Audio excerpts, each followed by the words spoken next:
Darating talaga sa punto na hahanapan mo ng mas igaganda yung bike mo. Yung tipong mag-iisip ka na mas magiging komportable kang gamitin to at the same time ay bibigay niya yung performance na inaasahan mo. Kaya eto na nga mga lods, magpapalit na tayo from aluminum drop bar to carbon drop bar.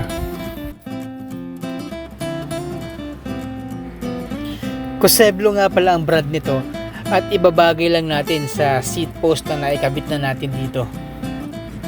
May lapad na 400mm compare sa dating nakakabit na 420mm.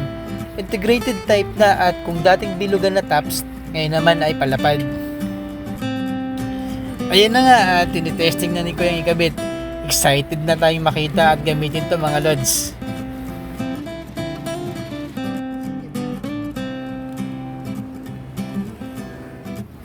Pinabawasan ko na nga rin pala ang fork nito. Siguro mga around 1.5 inches yung ibinaba nito. So mas aggressive at mas aerodynamic na ang riding position natin nito.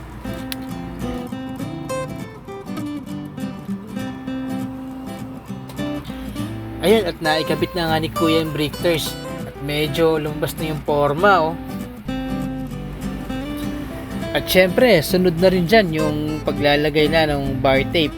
And kitang kita kay Kuya na dahan-dahan lang to and parang siguradong kailangan magsakto yung bar tape sa drop bar and boom! Ayun no.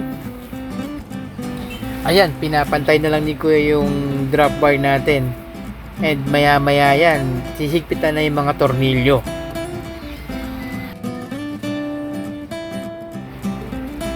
Ayun, pantay na nga at mga huling higpit na lang sa tornilyo ng ating headset.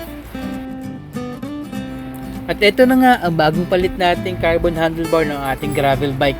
Mas pogi, mas masarap gamitin, mas komportable na to sa ating bike to work at mga long rides.